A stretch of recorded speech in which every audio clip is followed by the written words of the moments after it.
Olá, boa noite. Sejam todos muito bem-vindos ao canal Embarque Imediato, trazendo as últimas notícias do mundo rodoviário. A ANTT continua indeferindo pedidos de autorização para operar mercados solicitados por empresas de ônibus do transporte irregular. Esta postura persistirá enquanto durar o prazo de transição do novo marco regulatório do TRIP. Desta vez, pela decisão Supras número 150, a ANTT indeferiu o pedido de autorização para operar os mercados pleiteados pela Miranda Neto e Cia, mais conhecida como JR4000, empresa de balsas no Maranhão. A justificativa da recusa em atender ao pedido é justificada pela agência por inobservância do artigo 47 da Lei nº 10.233, de 5 de junho de 2001. O artigo diz que a empresa autorizada não terá direito adquirido à permanência das condições vigentes quando da outorga da autorização ou do início das atividades, devendo observar as novas condições impostas por lei e pela regulamentação, que lhe fixará prazo suficiente para adaptação. Por outro lado, a ANTT revogou a decisão Supras número 743, de 25 de outubro de 2023, que suspendeu a comercialização de bilhetes de passagens da JS Turismo Limitada, a Cetro Mover, até a comprovação das condições técnico-operacionais indispensáveis à prestação do serviço. A decisão revogatória de número 152 foi publicada nesta quinta-feira, dia 4 de abril. As linhas e serviços ativos afetados pela suspensão são: de Aurora para São Paulo, prefixo 039557, de Aurora para São Paulo, prefixo 03955741, de Aurora para São Paulo, prefixo 03955761, de Aurora para São Paulo via Goiânia, de prefixo 039558, de Aurora para São Paulo via Goiânia, prefixo 03955831, de Aurora para São Paulo via Goiânia, prefixo 03955841, de Aurora para São Paulo via Goiânia, de prefixo 03955861, de Aurora para São Paulo via Feira de Santana, de prefixo 039559, 03955941 e de prefixo 03955961. As condições técnico-operacionais indispensáveis da prestação do serviço não comprovadas são: pendências de infraestrutura, ausência de indicação de pontos, de todos os pontos que a empresa realiza embarques e desembarques, pontos de apoio e pontos de paradas, a ausência de declarações de terminais rodoviários permitindo a realização de embarques e desembarques, a ausência de declaração de engenheiro civil ou arquiteto, com registro nos respectivos conselhos de classe, atestando a adequabilidade das instalações, a ausência de inscrições estaduais para todas as unidades de federação em que opera, desatendimento da frequência mínima e para alguns mercados e, por último, necessidade de ajustes nos esquemas operacionais em decorrência das pendências de infraestrutura. Os documentos de comprovação indicados deverão abranger a totalidade dos municípios em que a empresa pretende operar. Para atendimento ao artigo 3 da Lei nº 14.298, de 5 de janeiro de 2022, a empresa também deverá comprovar a inscrição estadual em todas as unidades da federação em que pretenda operar para fins de recolhimento do imposto sobre operações relativas à circulação de mercadorias e sobre prestação de serviços de transporte interestadual e intermunicipal e de comunicação. Os direitos dos passageiros deverão ser assegurados pela referida transportadora, principalmente a devolução dos valores pagos ou a aquisição de bilhete de passagem em outra empresa autorizada, às custas da transportadora citada no artigo número 1, nos termos da Lei nº 11.975, de julho de 2009 e da Resolução NTT nº 4.288, de fevereiro de 2014. No Diário Oficial da União, em edição extra do dia 20 de outubro de 2023, a JS Turismo foi uma das 39 empresas do transporte rodoviário interestadual que teve todas as suas linhas suspensas de forma cautelar pela ANTT. De acordo com a portaria da SUFES, a medida cautelar de suspensão de todas as linhas das empresas vale a decisão de mérito de processo administrativo ordinário, ou até que sejam cumpridos vários requisitos como, dentre outros, garantir frota habilitada e compatível com a operação autorizada, apresentar plano de manutenção dos veículos e possuir inscrições estaduais e está habilitada a emitir BP e nos estados em que detenha mercado autorizado. A Diretoria de Procedimentos e Logística da Artesp, a Agência de Transportes do Estado de São Paulo, abriu nesta última quarta-feira, dia 27 de março de 2024, chamamento público destinado à substituição da empresa operadora dos serviços de transporte intermunicipal de passageiros por ônibus em linha suburbana, a Bofete a Conchas. A empresa Rápido Luxo Campinas, do Grupo Bellarmino, não vem operando a ligação. Para evitar a interrupção do atendimento nessas localidades, a Artesp está convocando empresas interessadas que operam no serviço regular para, no prazo máximo de 5 dias úteis, manifestarem interesse em substituir a Rápido Campinas. A operação, sob o regime de autorização, será em caráter emergencial, pelo prazo de 180 dias, prorrogáveis uma única vez por igual período. As manifestações de interesse deverão ser encaminhadas para o e-mail tc2@artesp.sp.gov.br. Já nesta última segunda-feira, dia 1º de abril, a Artesp abriu um chamamento público destinado à substituição da empresa operadora dos serviços de transporte intermunicipal de passageiros por ônibus da linha rodoviária Barra Bonita e Dois Córregos. A Aviação Paraty, permissionária do serviço, não vem operando a ligação, diz a agência estadual. Para evitar a interrupção do atendimento nestas localidades, a Artesp está convocando empresas interessadas que operam no serviço regular ou de fretamento para, no prazo máximo de 5 dias úteis, manifestarem interesse em assumir a linha. A operação sob o regime de autorização será em caráter emergencial pelo prazo de 180 dias prorrogáveis uma única vez por igual período. As manifestações de interesse deverão ser encaminhadas para o e-mail tc3@artesp.sp.gov.br. E já no dia 3 de abril, a agência abriu um chamamento público destinado à substituição da Expresso Itamaraty na operação de 4 linhas suburbanas nas regiões de Rio Preto e Araçatuba, no interior paulista. A Itamaraty, permissionária do serviço, não vem operando as ligações suburbanas, diz a agência estadual. As linhas, todas elas suburbanas, são entre Auriflama e Fernandópolis, linha entre Nhandeara e Araçatuba e de Pontes Gestal a São José do Rio Preto.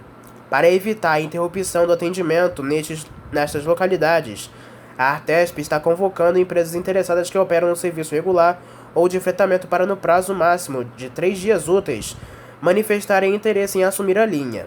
A operação sob o regime de autorização será em caráter emergencial pelo prazo de 180 dias, prorrogáveis uma única vez por este igual período. As manifestações de interesse deverão ser encaminhadas para o e-mail tc4@artesp.sp.gov.br. O Fundo do Clima terá 10,4 bilhões de reais a mais à disposição. Em um dos focos para financiamentos serão os ônibus elétricos, anunciou nesta segunda-feira, dia 1º de abril, o governo federal.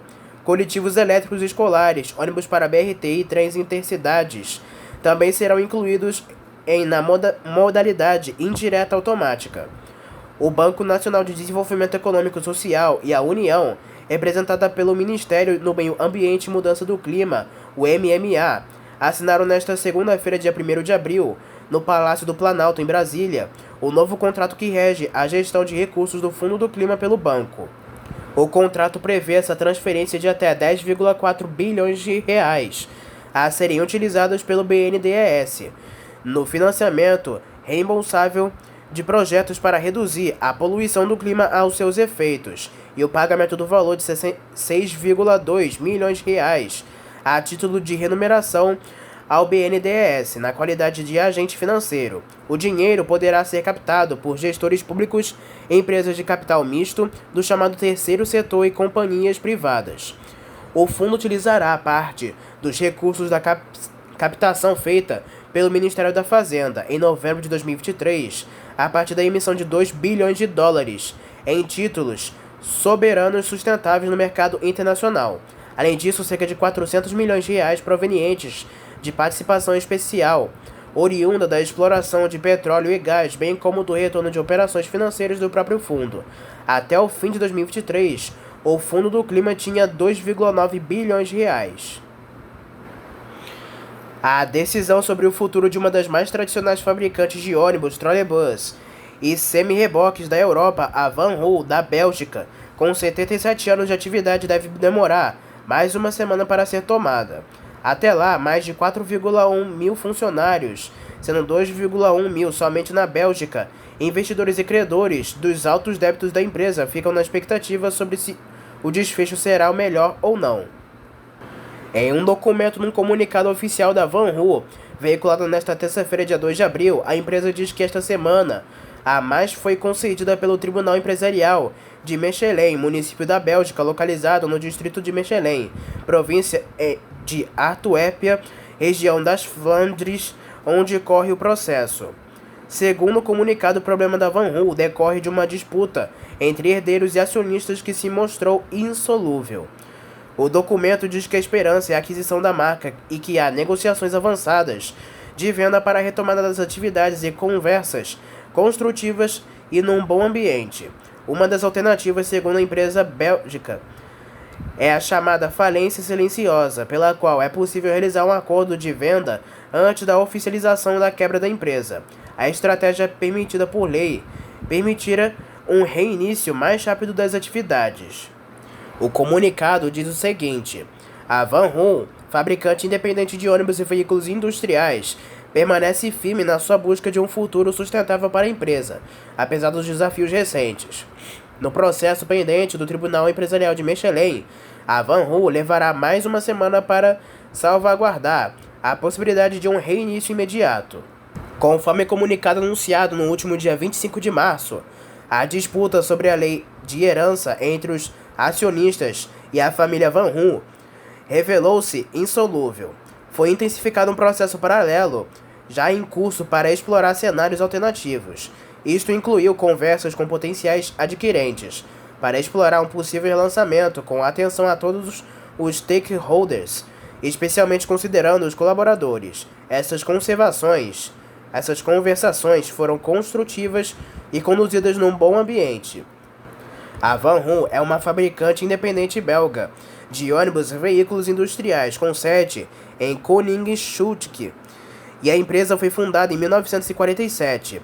A grande maioria da sua produção destina-se à Europa e à América do Norte. A Van Hool tem mais de 4.100 funcionários em todo o mundo, e a maioria deles em suas unidades de produção em Koningsshoek, na Bélgica, e Skopje, no norte da Macedônia. No último dia 29 de março, o ministro do Trabalho, John Bruce, confirmou que ao menos 4 interessados na fabricante de carrocerias de ônibus integrais, trolleybus, reboques e semi-reboques. Uma das empresas é do setor de ônibus, a holandesa VDL, outra fabricante tradicional que se separou da DAF em 1993. A fabricante alemã de reboques, Siemens Cargobull, se interessou pela divisão de veículos de serviços e reboques da Van Hool. Há a possibilidade de a compra ser fatiada. A VDL assumiria a divisão de ônibus e a Siemens Cargobull a de outros veículos comerciais. O empresário belga Gildo Dumarey, do dono Grupo Dumarey, que atua no setor automotivo, é outro forte candidato, segundo a imprensa internacional, com interesse em toda a Van Hool. A venda da empresa ou falência deveria ocorrer até o dia 1º de abril, mas no dia 2 de abril, a empresa comunicou a solicitação ao Tribunal Empresarial de Mechelen de mais uma semana para concluir eventuais negociações. O município de Itajaí, por meio da Secretaria de Desenvolvimento Urbano e Habitação, está investindo em uma iniciativa para melhorar o transporte público local. A partir da próxima segunda-feira, dia 8 de abril, um ônibus elétrico será testado na frota do sistema de ônibus local, percorrendo a linha T1A Cordeiros. Esta medida, que visa modernizar o transporte urbano e reduzir o impacto ambiental, faz parte de um projeto em colaboração com o consórcio Atalaia, empresa concessionária do serviço. Além do veículo que será testado na linha T1A, outros 2 veículos elétricos foram adquiridos pelo consórcio Atalaia para atender as demandas das linhas T2A Rio Bonito e T2B Cidade Nova, demonstrando o compromisso com a melhoria do serviço prestado à população. A Prefeitura de São Paulo, por meio da Secretaria Executiva de Transporte e Mobilidade Urbana, a CETRAN, como parte do projeto de eletrificação da frota, autorizou o empenho de mais recursos financeiros para empresas do sistema de transporte coletivo da capital. As atendidas desta vez são as empresas Ambiental e Express Transporte, totalizando mais de 37 milhões de reais. Esta é a terceira autorização concedida pela CETRAN. A Ambiental já foi atendida num primeiro despacho com um subsídio no valor de 43 milhões de reais. Na ocasião, a Aviação Campo Belo também foi atendida com 19 milhões de reais. No segundo despacho, a MOB Brasil foi atendida com um empenho de quase 16 milhões de reais. Na soma de todos os empenhos liberados até o momento, a Prefeitura já autorizou 117 milhões de reais no projeto de eletrificação da frota. Estes recursos financeiros transferidos pelo município serão utilizados pelas empresas operadoras para cobrir a diferença de valor na compra de um veículo elétrico e seu modelo correspondente na versão diesel. Essa diferença de custo foi definida pela portaria conjunta das Secretarias Mobilidade e Trânsito e a Secretaria da Fazenda, que publicará uma tabela de referência para balizar a subvenção. No início deste ano, o prefeito Ricardo Nunes publicou o decreto definindo regras claras para a liberação de subsídios nos investimentos da eletrificação da frota do sistema de transporte da capital. Para definir o plano da subvenção às empresas operadoras, a Prefeitura considera alguns condicionantes, como o preço de veículos elétricos, que é em média 4,3 vezes superior aos ônibus a diesel. Pelo modelo definido, a Prefeitura realizará uma transferência de capital no montante referente à diferença entre os valores dos ônibus elétricos e seus equivalentes movidos a diesel. Este valor corresponde a cerca de 5,5 bilhões de reais, entre operações de crédito externo, interno e recursos do Tesouro Municipal, ficando as concessionárias responsáveis pelos 2,4 bilhões restantes. As empresas de ônibus permanecerão investindo o montante equivalente aos ônibus a diesel, ficando ainda responsáveis pelos investimentos na infraestrutura de carregamento elétrico. No último dia 1º de abril, o prefeito Ricardo Nunes quer a aprovação entre julho e agosto deste ano de 2024 os financiamentos para ônibus elétricos. A data está no Plano de Trabalho Metas 2024 da atual gestão publicada no Diário Oficial da Cidade no dia 1º de abril. A cidade assinou contratos com bancos nacionais e internacionais que somam 5,75 bilhões de reais. De acordo com o texto publicado, a previsão está na meta número 50 do Programa de Metas 2021-2024. A ação organizará os procedimentos de concessão da subvenção e impulsionará a substituição da frota de ônibus por veículos de energia sustentável, promovendo maior qualidade ambiental. O cronograma contendo as etapas e o período de execução está assim distribuído. Entre janeiro e março, a análise dos processos. Entre março e junho, documentação e sistema dos procedimentos. Entre junho e julho, elaboração de minuta. E entre julho e agosto, a aprovação junto à SP-Trans, secretarias envolvidas e bancos financiadores. O prefeito de Porto Alegre, Sebastião Melo, conheceu a tecnologia e acompanhou a produção de ônibus elétricos durante a visita à fábrica da Marco Polo na cidade de Caxias do Sul, no Rio Grande do Sul. A visita aconteceu nesta quarta-feira, dia 3 de abril, e além do prefeito, participaram da visita o secretário municipal de Mobilidade Urbana, Adão Castro Júnior, e o presidente da empresa pública de transporte e circulação, Pedro Biche Neto. 8 veículos produzidos pela empresa irão integrar a frota de 12 veículos elétricos anunciada pela gestão na capital gaúcha em dezembro de 2023. Os coletivos são do modelo Ative Integral, com chassi e carroceria de fabricação própria. Os veículos têm capacidade para até 81 passageiros cada e são equipados com ar-condicionado, acessibilidade via rampa manual na porta entre eixos, espaço para cadeira de rodas, entradas USB, entre outros benefícios. A previsão é de que os 12 ônibus elétricos estejam operando na capital até o fim de maio. Dos veículos, 4 foram adquiridos da Marco Polo pelas empresas VTC e Nortran. Os outros 4 já estão em Porto Alegre, sendo produzidos pela Caio e Eletra e comprados pela Sudeste. Os coletivos têm custo total de 38 milhões de reais e a aquisição é subsidiada pela Prefeitura. Além dos veículos, é necessário instalar a tecnologia para carregar os coletivos nas garagens. A estimativa é que a emissão de gases poluentes seja reduzida em 1.000 toneladas. Os ônibus elétricos circularão em duas linhas escolhidas para priorizar rotas entre 180 a 230 km de extensão, visando usar a bateria totalmente. Uma das linhas será a 178.1, Praia de Belas Elétrica, que irá do Terminal Azenha ao Terminal Centro. A outra é autointegradora, também entre o Terminal Azenha e a Avenida Borges Medeiros. A Volvo apresentou oficialmente neste mês de março de 2024 a plataforma de ônibus elétrico BZR, voltada para aplicações urbanas intermunicipais e que pode ter diferentes configurações como piso baixo nas primeiras portas, low entry, ou piso alto, high floor. A plataforma recebe carrocerias para 2 ou 3 eixos, com comprimento variando entre 9,5 e 15 metros e peso bruto total de até 27 toneladas.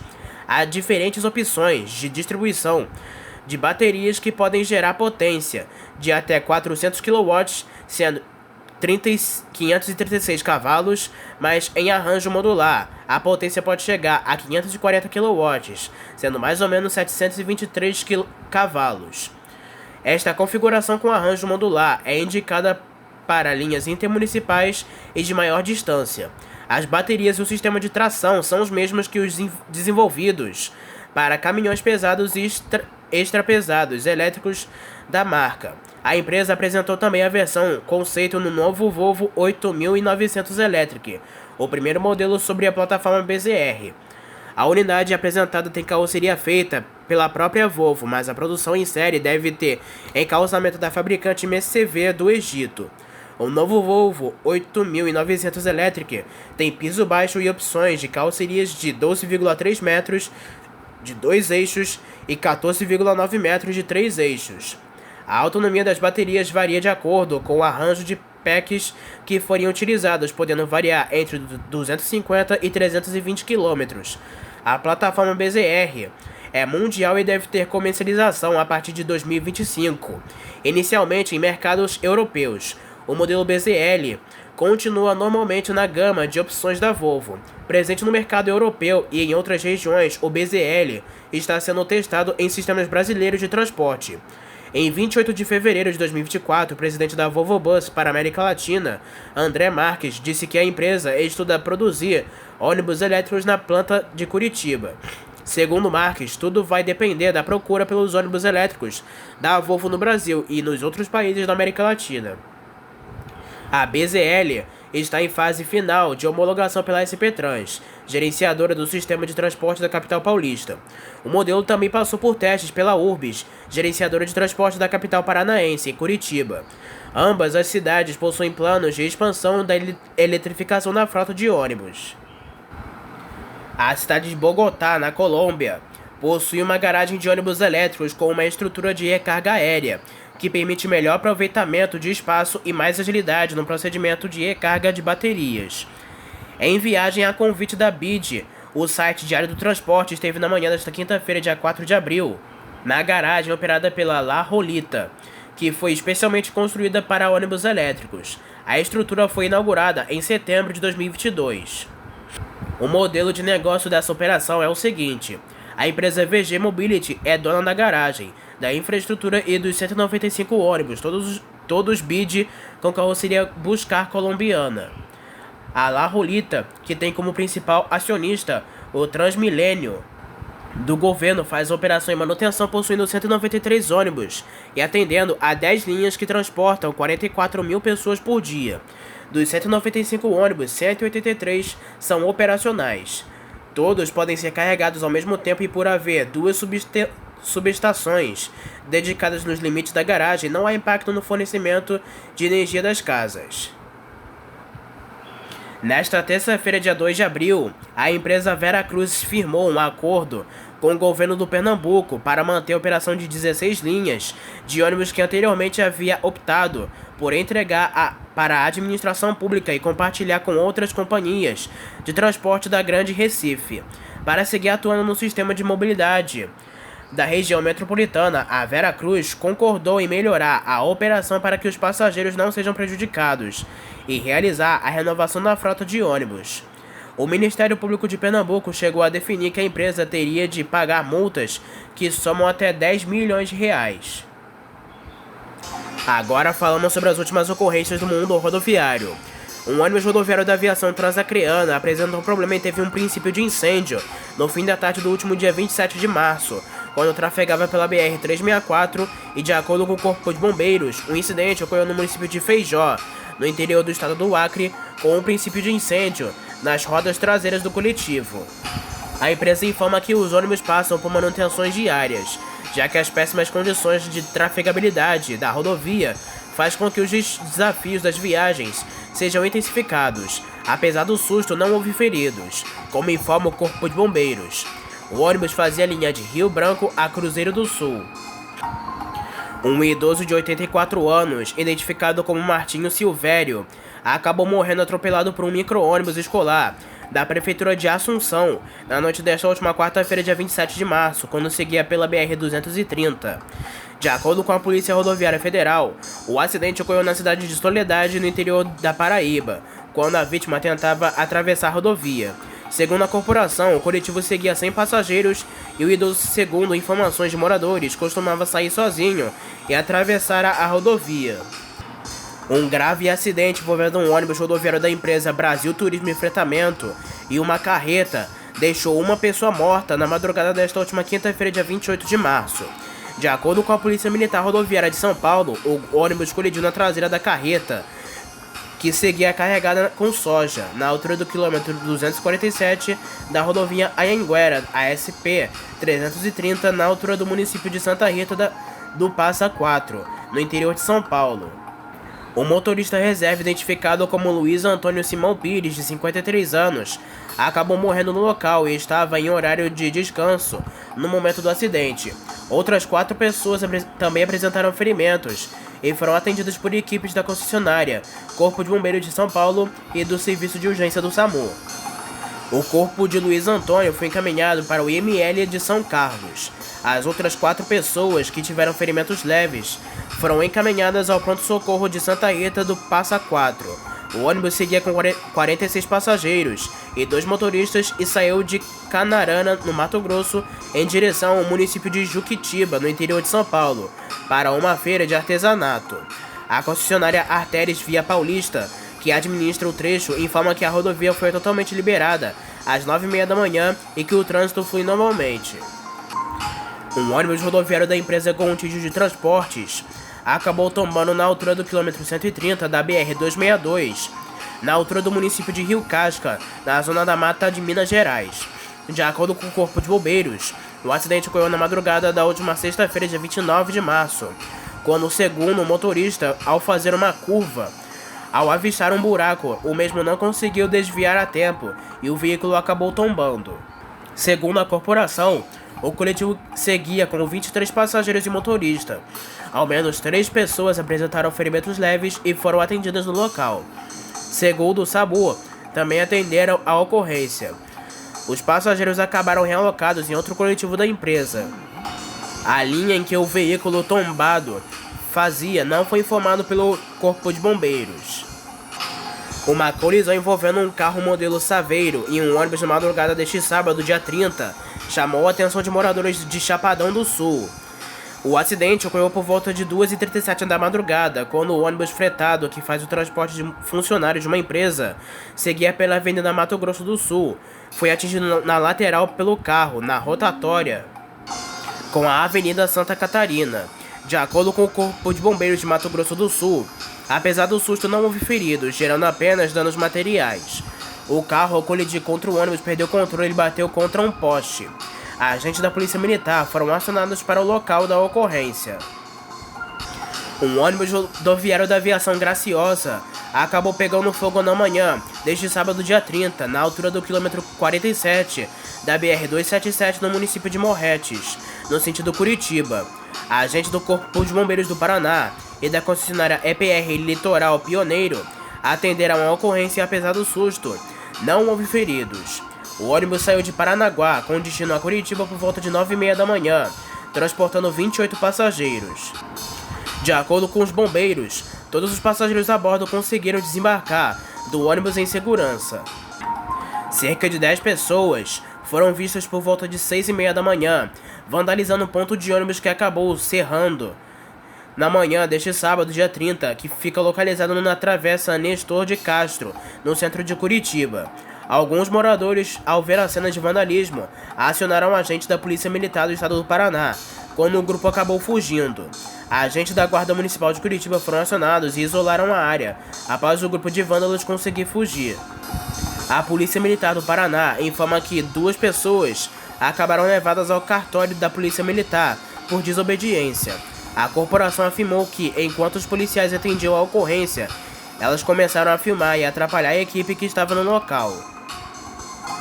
Um ônibus urbano da aviação Petroita apresentou problema na tarde deste sábado, dia 30, na rua Dom João Braga, no Alto da Serra, e causou lentidão no trânsito da região. Por conta do acidente, o fluxo de veículos da região apresentou congestionamento na rua Tereza, Dom João Braga e Alfredo Chilique e demais vias. Um ônibus urbano da empresa Linave Transportes, que fazia a linha Centro a Rio Douro, acabou tombando na noite deste último sábado, dia 30, quando trafegava pela estrada de Rio Douro, como informaram os moradores. O coletivo modelo Neobus Spectrum City quase atingiu uma residência ao tombar fora da rodovia sem pavimento asfáltico. Agentes do Corpo de Bombeiros de Nova Iguaçu chegaram a ser acionados, porém, não houveram informações sobre feridos graves. Em um vídeo que circulou nas principais redes sociais e também em grupos de mensagens por aplicativos, é possível ver passageiros dentro do ônibus tentando sair do veículo. Um grave acidente envolvendo uma carreta e um ônibus rodoviário da empresa TJ Turismo deixou ao menos 3 pessoas feridas na madrugada desta segunda-feira, dia 1º de abril. De acordo com a PRF, o acidente ocorreu na BR-040, na altura do bairro Jardim Canadá, no sentido capital, em Nova Lima, na região metropolitana de Belo Horizonte. Agentes da concessionária Via 040 e do SAMU atenderam a ocorrência. Aos bombeiros, o condutor da carreta disse que um carro de passeio freou bruscamente e, com isso, ele precisou frear como forma de evitar uma colisão. O coletivo que seguia logo atrás não conseguiu parar a tempo e bateu fortemente na traseira da carreta, deixando parte da frente do ônibus bastante destruída. A carreta, ao receber o impacto da batida, parou fora da rodovia no meio de uma vegetação. O coletivo seguia a viagem com 43 passageiros e 2 motoristas. Os feridos precisaram ser encaminhados com urgência para o Hospital João 23º. Dentre os socorridos, uma mulher de 44 anos acabou presa aos bancos e precisou ser retirada pelas equipes. O coletivo fazia a linha de Rio de Janeiro a Belo Horizonte. Com o acidente, o tráfego de veículos acabou apresentando 6 km de lentidão. Um micro-ônibus da empresa Pompei Turismo de Presidente Prudente acabou tombando na noite deste último domingo, dia 31, na rodovia estadual PR-317, em Nossa Senhora das Graças, no norte do Paraná. De acordo com a Polícia Militar Rodoviária, o acidente ocorreu por volta de 7h30 da noite, deixando 3 mortos e 19 feridos após o coletivo ser fechado por um veículo no trecho entre Santa Fé e Santo Inácio. Segundo a corporação, agentes do Corpo de Bombeiros do Paraná e do SAMU atenderam os feridos e foram encaminhados para hospitais de Colorado, Santo Inácio e Maringá. O coletivo seguia a viagem com destino ao município de Regente Feijó, no interior de São Paulo, transportando pessoas que retornavam de uma convenção religiosa em Maringá. Um micro-ônibus que fazia a linha 118 Marcos Freire Barra de Jangadá acabou perdendo o freio e atropelou dezenas de fiéis na tarde deste último domingo, dia 31, quando participavam de uma procissão no bairro Marcos Freires, em Jaboatão dos Guararapes, na região metropolitana do Recife. De acordo com o Corpo de Bombeiros, 7 pessoas acabaram morrendo e outras 26 ficaram feridas. Agentes do Serviço de Atendimento Móvel de Urgência do SAMU também atenderam a ocorrência. O atropelamento aconteceu na Avenida Barreto de Menezes, em um trecho conhecido como Ladeira da Adalaiade, pois fica perto da Escola de Referência em Ensino Médio Adalaiade, Pessoa Câmara. Na tarde de ontem foram confirmadas 4 mortes e na quinta acabou informada pela Prefeitura de Jaboatão dos Guararapes por volta de 11 da noite do domingo. A Secretaria Estadual de Saúde de Pernambuco confirmou na manhã desta segunda-feira, dia 1º, a morte de mais 2 pessoas. O motorista do coletivo acabou fugindo do acidente sem prestar socorro. Entretanto, foi identificado pela prefeitura de Jaboatão dos Guararapes. A Polícia Civil confirma que ele prestou depoimento na manhã desta segunda-feira na delegacia do bairro Prazeres, na mesma região. A falta de fiscalização do governo municipal para o transporte na cidade pode ter contribuído para o acidente, já que passageiros denunciam que os veículos circulam em péssimo estado. Um ônibus urbano que fazia a linha Cidade Nova 6, a Presidente Vargas, acabou pegando fogo na noite deste último domingo, dia 31, na altura do quilômetro 2 da BR-316, na cidade de Ananindeua, na região metropolitana de Belém, no Pará. De acordo com o Corpo de Bombeiros do Estado do Pará, o acidente ocorreu no sentido capital e chamou a atenção de moradores e motoristas que passavam pela região. Ao perceber o incêndio, o motorista do ônibus conseguiu desembarcar todos os passageiros em segurança. Apesar do susto, não houve registro de feridos, como informou o Corpo de Bombeiros. Um grave acidente envolvendo 2 ônibus urbanos e uma moto na manhã desta terça-feira, dia 2 de abril, deixou um motociclista de 20 anos morto na BR-040, nas proximidades de Catetinho, no sentido plano piloto, no Distrito Federal. Agentes do Corpo de Bombeiros do Distrito Federal atenderam a ocorrência e constataram que o motociclista não resistiu aos ferimentos e acabou morrendo no local. As linhas em que os 2 ônibus envolvidos no acidente não foi informada. Não houve feridos em ambos os coletivos. Funcionários do Departamento de Estradas de Rodagem também estiveram presentes para auxiliar na operação. A Prefeitura de São Sebastião informa que um ônibus da empresa Sansetur acabou alvo de vandalismo na madrugada deste último domingo, dia 31, quando fazia a linha Tronco 2, que faz a ligação municipal do centro com a Boraceia. O ônibus foi atacado por volta de 1h50 da manhã, quando o motorista parou em um ponto de ônibus e um homem arremessou uma pedra na porta dianteira do coletivo. Apesar do susto, não houve feridos. A empresa de ônibus que realizou o registro da ocorrência, já que esse ato de vandalismo é o segundo registrado apenas neste ano. A administração municipal informa que atos como esses devem ser repreendidos e denunciados pela população. O dano ao patrimônio público é considerado crime qualificado e os responsáveis podem ser punidos conforme a lei. Segundo o artigo 163, inciso 3 do Código Penal, o crime pode gerar uma pena de 6 meses a 1 ano de prisão ou pagamento de multa e reparação do dano causado. Um ônibus urbano da empresa OTT Trans, que fazia a linha 388/Pirajá, acabou atravessando na manhã desta terça-feira na rua José Sátiro de Oliveira, na ladeira do Morro do Gato, no bairro de Barra, em Salvador. De acordo com a Prefeitura de Salvador, o acidente com o ônibus ocorreu por volta de 5h30 da manhã e o veículo acabou removido e encaminhado para a garagem 2 horas depois do início da ocorrência. Segundo informações preliminares, o ônibus derrapou na via e acredita-se que a chuva que atinge a capital baiana possa ter contribuído com o acidente.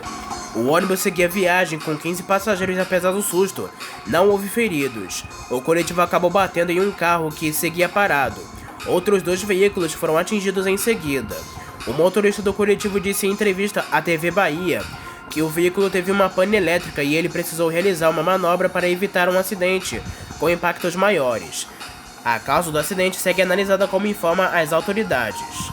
Na noite deste último domingo, um homem foi preso por agente do BRT após pichar o interior de um ônibus que operava a linha 46 Alvorada Penha Expresso.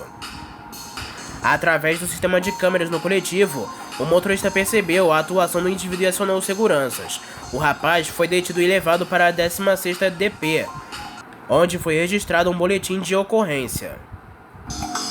Um ônibus rodoviário da aviação Real Maia acabou tombando na manhã desta terça-feira quando trafegava pela BR-226, no município de Grajaú, no interior do Maranhão. De acordo com a Polícia Rodoviária Federal, o ônibus saiu de Marabá e seguia com destino à rodoviária de São Luís. Em certo momento, o motorista perdeu o controle e o veículo tombou fora da rodovia. Ao menos 3 pessoas apresentaram ferimentos e foram atendidas por agentes do Corpo do Maranhão. O número de passageiros a bordo do ônibus no momento do acidente não é informado pela Corporação de Bombeiros. Segundo informações preliminares, o motorista tentou desviar de um buraco na rodovia e de uma carreta, quando perdeu o controle da direção. A Aviação Real Maia precisou disponibilizar outro ônibus para que seus clientes pudessem seguir viagem em segurança. Um ônibus rodoviário pertencente à Aviação Umuarama, que fazia o transporte de uma empresa de alimentos localizada em Umuarama, acabou tombando na tarde desta última segunda-feira.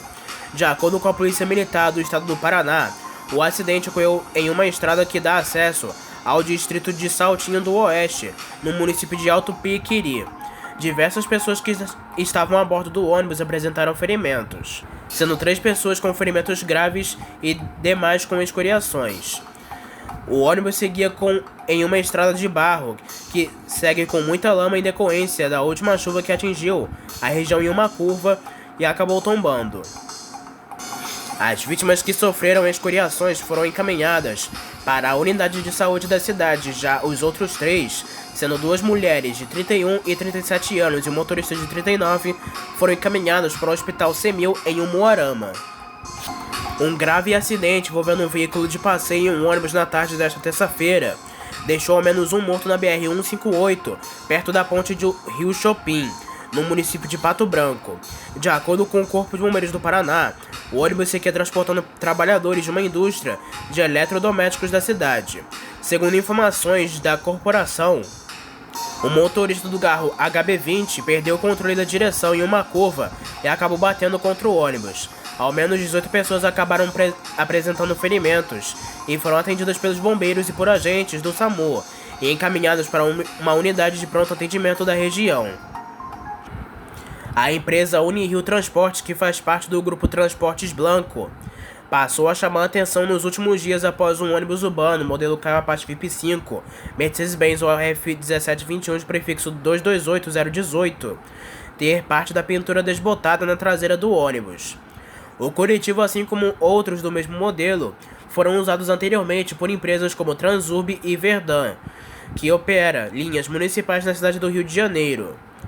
Na imagem da parte traseira do ônibus, próximo da placa de identificação do carro, surge a cor azul, predominante da antiga empresa Aviação Verdun, que vendeu o ônibus já usado para a Unirio Transportes. A cena chamou a atenção de passageiros e pesquisadores em transportes, já que o veículo teve fotos divulgadas desde o ano de 2023, sem o problema aparente na pintura. O carro deverá passar por manutenção na garagem em Belfor Roxo, na sede da Unirio, e deve retornar com a traseira sem a cor azul da antiga dona do coletivo. Na imagem acima é possível ver o mesmo coletivo operando a linha 425T Queimados Barra da Tijuca com a traseira com a pintura sem problemas. O registro foi em 2023. O fim definitivo. A empresa Cruz foi incorporada à Aviação Piracicabana. Agora as 2 empresas pertencem ao Grupo Comporte. Com a incorporação, além dos ônibus Cruz Double Decker, que contam com serviços leitos já conhecidos pelos clientes, 20 novos ônibus foram adquiridos para compor a frota. Os novos coletivos têm pintura da Piracicabana e contam com poltrona semileito com descanso para pernas, Wi-Fi gratuito, ar-condicionado e conectores USB. Os novos veículos atenderão as principais linhas da empresa, com partida de Araraquara e São Carlos para São Paulo, Campinas e Ribeirão Preto, no interior paulista. Em outubro do ano passado, a Artesp, a agência que regula os transportes no estado de São Paulo, já havia aprovado a incorporação. A empresa Cruz tem origem em 1938, pelo imigrante italiano Leonardo Cruz, e foi uma das primeiras companhias de transporte do interior de São Paulo. Para isso, comprou 2 jardineiras Chevrolet Tigre que operavam entre Araraquara e Nova Europa e instalou uma garagem na rua Gonçalves Dias, em Araraquara, em São Paulo. O Grupo Comporte, um dos maiores do setor rodoviário do país e que recentemente tem atuado nos sistemas de trilhos, tem adotado as incorporações de empresas como prática, sendo a maior parte sendo absorvida pela aviação Piracicabana. E também houveram outras incorporações bem mais recentes. Por exemplo, em 23 de junho de 2021, o grupo confirmou que a Breda Serviços se tornará Aviação Piracicabana. Em 9 de fevereiro do mesmo ano, a Artesp aprovou que a empresa Auto Ônibus Manuel Rodrigues S.A. seja incorporada pela empresa Princesa do Norte, ambas do Grupo Comporte, E por fim, também em fevereiro de 2020, o grupo anunciou a incorporação da aviação São Paulo-São Pedro pela aviação Piracicabana. A nova Itapemirim Suzantur anunciou neste sábado, dia 30 de março, que linhas que atendem o Nordeste vão receber ônibus de 2 andares com categoria leito-cama. Também serão criados novos horários com estes veículos em algumas rotas. Inicialmente serão contempladas as seguintes ligações: de Rio de Janeiro a Salvador, de Rio de Janeiro para Aracaju e de Salvador para Recife. De acordo com o diretor operacional da nova Itapemirim Suzantur, Júlio de Assis, o objetivo é atender a demanda de usuários que estão cada vez mais exigentes e que procuram serviços diferenciados. As operações começam entre os dias 12 e 20 de abril de 2024 com possibilidade de alterações. A ampliação deste atendimento foi possível pela aquisição dos mais recentes ônibus de 2 andares da 8ª geração da fabricante Marco Polo, com chassi Scania modelo Euro 6. A aviação Nova Itapemirim inaugurou sua nova frota de ônibus modelo Paradiso G8 1350, já em plena operação em diversas rotas-chave da empresa, com destinos que incluem trajetos como Nanuque a São Paulo, Campina Grande São Paulo, Niterói a Vitória e São Paulo a Campos dos Goytacazes, entre outros. Os novos ônibus prometem uma experiência de viagem aprimorada para os passageiros. A aquisição de 20 unidades do Paradiso G8 1350 pela empresa paulista representa um investimento significativo em modernização e eficiência. Equipados com chassi Mercedes-Benz O500RSD BlueTech 6, os veículos incorporam tecnologia avançada da Mercedes-Benz para redução de emissões de poluentes em conformidade com as mais recentes normas ambientais do país. Com a motorização OM460LA de 12,8 litros, os ônibus entregam 381 cavalos a 1.600 RPM e 1.900 Nm a 1.100 RPM, garantindo desempenho e eficiência energética. Internamente, os veículos oferecem conforto e conveniência aos passageiros, com 46 poltronas semileito equipadas com descanso para pés e pernas, porta-copos, suporte para bolsas, luz de leitura, dutos do ar-condicionado direcionáveis, tomadas USB individuais. Além disso, os ônibus estão equipados com sanitário, geladeira, dispositivo de poltrona móvel para auxiliar no embarque e desembarque de pessoas com deficiência ou mobilidade reduzida, sistema de iluminação e sinalização Full LED e tomadas elétricas de 110 volts, localizadas no porta-pacotes. O Paradiso G8 1350 se destaca como a escolha ideal para viagens de longa distância, oferecendo amplo espaço para bagagens e encomendas. Com 3.980 mm de altura e 2.600 mm de largura, o veículo é especialmente adequado para as linhas que conectam as regiões Sudeste e Nordeste, onde a demanda do transporte de bagagens é mais significativa. Essa iniciativa da aviação Itapemirim não apenas moderniza sua frota, mas também eleva o padrão de conforto e segurança oferecido aos passageiros, reafirmando o compromisso da empresa com a excelência em serviços de transporte interestadual. A Companhia Municipal de Transportes Coletivos, a MOB Rio, responsável pelo sistema BRT da cidade do Rio de Janeiro, publicou nesta terça-feira, dia 2 de abril, 3 atas de registro de preços destinadas à aquisição de pneus e peças para ônibus. A MOB Rio foi criada como resultado da intervenção da Prefeitura do Rio no sistema BRT, que neste mês de março completou 3 anos. A intervenção resultou na renovação total da frota de articulados, além de outras ações como reforma de estações, recuperação do pavimento do corredor Transoeste e entrega das obras do corredor Transbrasil, assim como dos terminais Gentileza e Deodoro. De acordo com as publicações desta terça-feira, dia 2 de abril, a Guanabara Diesel, empresa da família Jacob Barata, maior operador de ônibus do Rio de Janeiro, venceu o pregão eletrônico para aquisição de peças e acessórios Mercedes-Benz novos e genuínos para manutenção preventiva e corretiva dos veículos operados pela MOB Rio. As quantidades estimadas para 12 meses se referem a 6 itens diversos, cujo valor total soma 6,4 milhões de reais.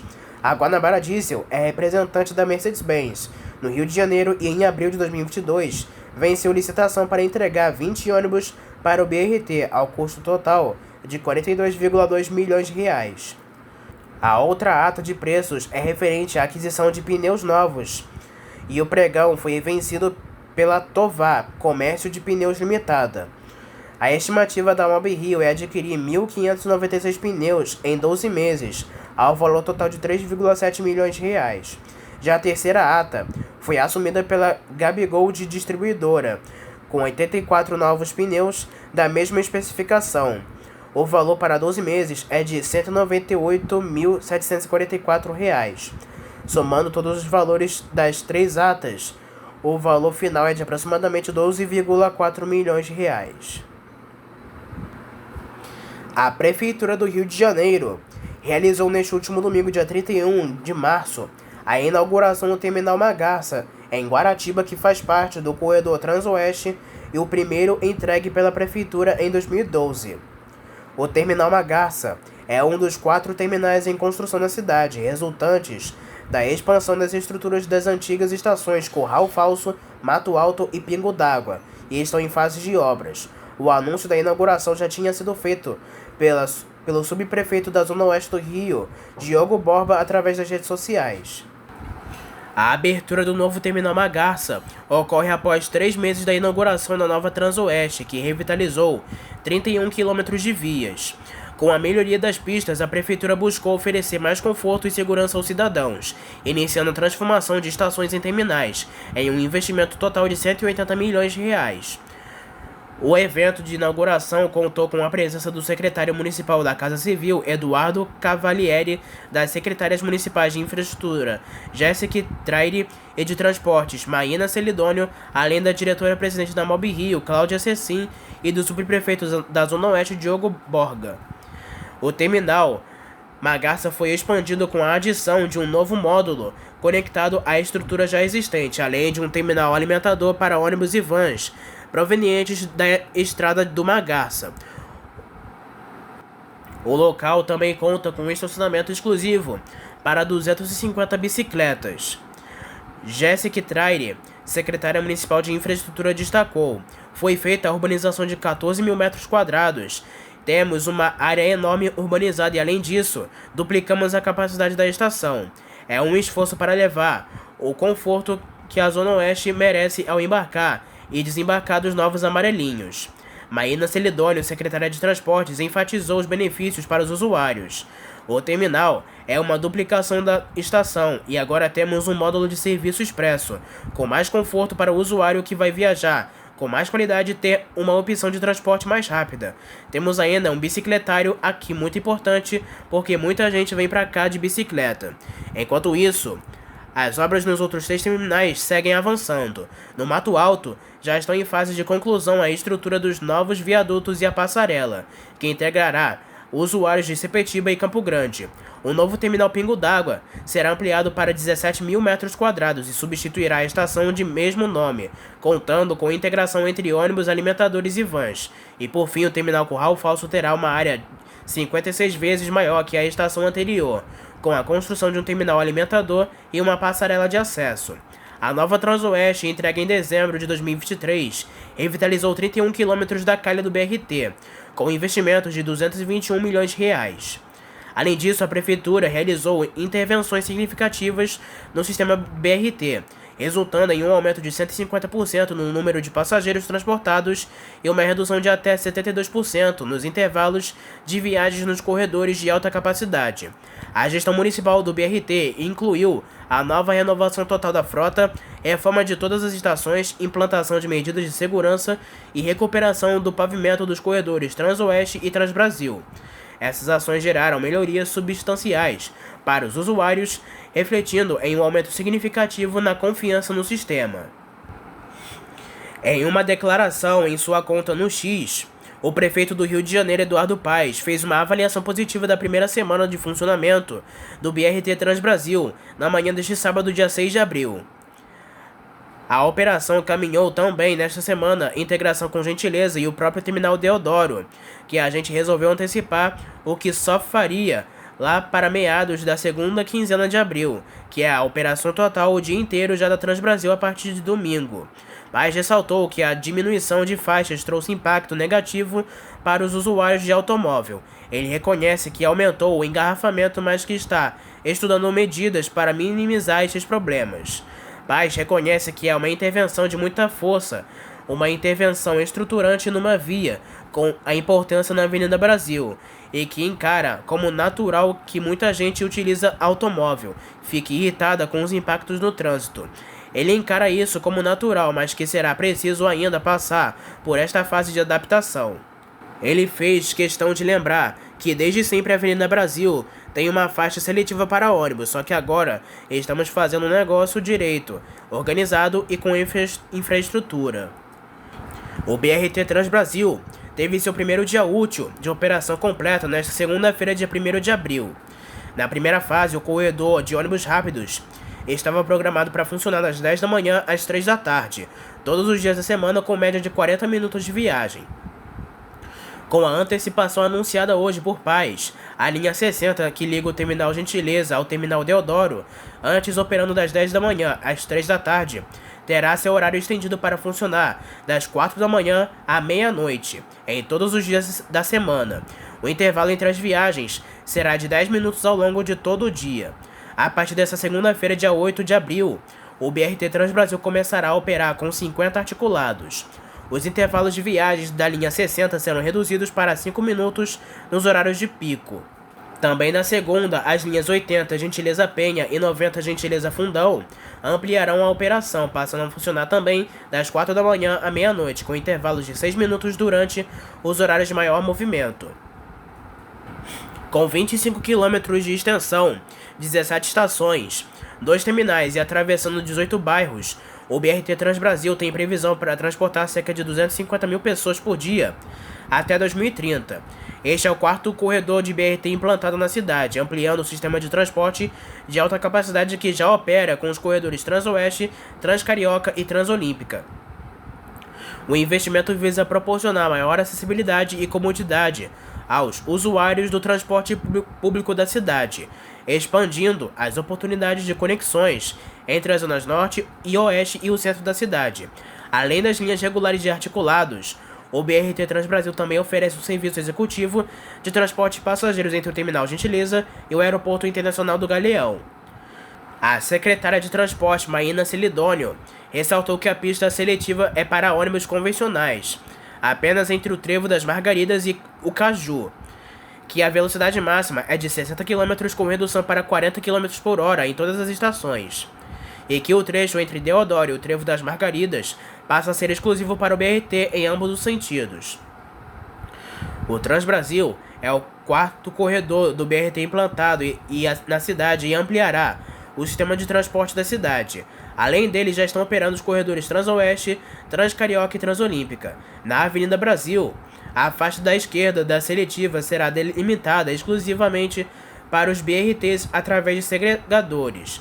Já a faixa direita poderá ser utilizada por outros veículos, como ônibus e táxis. A regra vale todos os dias da semana. A Secretaria Municipal de Transporte do Rio de Janeiro anunciou uma alteração significativa no sistema de transporte público da cidade. As linhas de ônibus troncais e integradas serão renomeadas e voltarão a ser identificadas por números de 3 dígitos. A medida tem como objetivo simplificar o sistema para os usuários, facilitando a utilização das linhas de ônibus da cidade. Desde o início de suas operações, as linhas troncais e integradas têm sido identificadas por um número de 3 dígitos, em conformidade com as demais rotas de ônibus da cidade. Essas designações de troncal e integrada foram adotados como um tipo de nome fantasia ao longo dos anos, segundo as autoridades responsáveis pelo transporte urbano. A mudança para um sistema de nomenclatura de 3 dígitos já consolidado nas demais linhas contribuirá significativamente para a organização e eficiência do sistema de transporte público na cidade. Os operadores de ônibus estão sendo orientados a implementar essa alteração nos letreiros dos veículos de forma gradual, visando minimizar qualquer inconveniente para os passageiros durante o período de transição. Por exemplo, a linha conhecida como Troncal 1, que liga Central a General Osório, se tornará a linha 100, e a Integrada 3, que liga Botafogo ao Terminal Alvorada, será identificada como linha 548, seguindo essa nova política de identificação baseada em numeração. Embora a mudança tenha sido anunciada, a Secretaria Municipal de Transportes ainda não informou quando o processo de transição será concluído com a extinção das nomenclaturas integrada e troncal. As linhas que serão afetadas são a 100 General Osório, a Central, a antiga Troncal 1, a 104 São Conrado Rodoviária, a antiga Troncal 4, a 105 Alto da Gávea, a antiga Troncal 5, a 108 Jardim de Alá Rodoviária, a antiga Troncal 6, a 117 Central Cosme Velho, Troncal 7, a 109 São Conrado, a Santo Cristo, a antiga Troncal 9, a 548 Metrô Botafogo, Terminal Alvorada, a antiga Integrada 3, a 552 Terminal Alvorada Rio Sul, a antiga Integrada 2, 553 Recreio dos Bandeirantes, a Rio Sul, a antiga Integrada 8, a 554 Piabas, Rio Sul, a antiga Integrada 9 e a 558 Cidade de Deus, a Copacabana, a antiga Integrada 6. Na véspera do feriado de Páscoa, e a equipe de fiscais do DETRA-RJ seguiram realizando operações para manter um padrão de transporte intermunicipal com segurança e qualidade para os cidadãos fluminenses. Mais de 70 veículos foram abordados e fiscalizados em várias terminais rodoviárias do estado, como a rodoviária Novo Rio, o terminal rodoviário Roberto Silveira em Campos dos Goitacazes e o terminal rodoviário de Nova Iguaçu, entre outros. Foram aplicadas autuações nos coletivos por irregularidades como falta de selo de vistoria, sinal sonoro ou luminoso de parada com defeito, pneus carecas, descumprimento das normas de acessibilidade vigentes e bancos em mau estado. Alguns veículos foram recolhidos para a garagem. A empresa Transporte Santo Antônio, que opera o trecho intermunicipal de Duque de Caxias à Barra da Tijuca, iniciou suas operações com seu novo ônibus rodoviário, modelo Paradiso 1050, nesta segunda-feira, dia 2 de abril. De acordo com informações preliminares, o novo carro fez a sua viagem inaugural às 5h30 da manhã, saindo de Duque de Caxias, na Baixada Fluminense. O conforto do novo ônibus, que possui poltronas reclináveis, ar-condicionado e acesso à internet, tem um preço mais caro. A tarifa para o novo serviço será de R$ 14.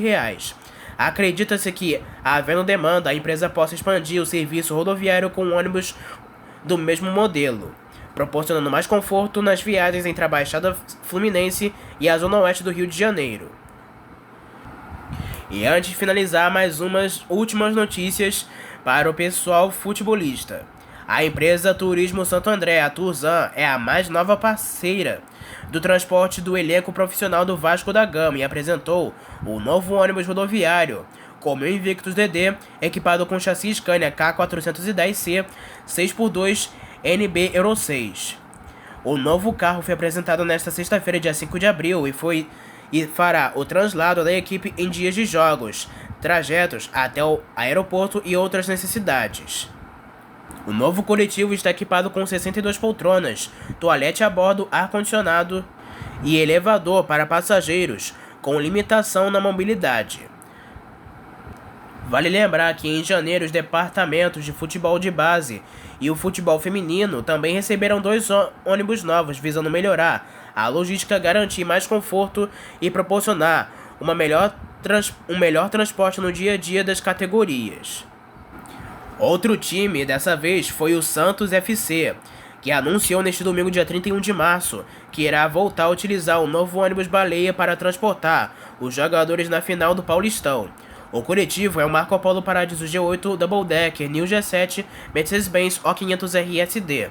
Pertencente à empresa Jundiá, possui 44 assentos, além do motorista e o acompanhante. Na parte traseira e nas laterais estão estampados o escudo do time e o destaque ao bicampeonato mundial. O clube retoma a operação dos ônibus baleia para levar os integrantes para os 2 jogos contra o Palmeiras, pela decisão do Campeonato Paulista, neste domingo, dia 31, na Vila Belmiro, em Santos, e neste domingo, dia 7 de abril, no Allianz Parque, em São Paulo. E essas foram as últimas notícias e informações do mundo rodoviário. Não se esqueçam que em breve traremos mais notícias e informações somente aqui para você. Espero que tenham gostado do vídeo, uma boa noite para todos e até a próxima!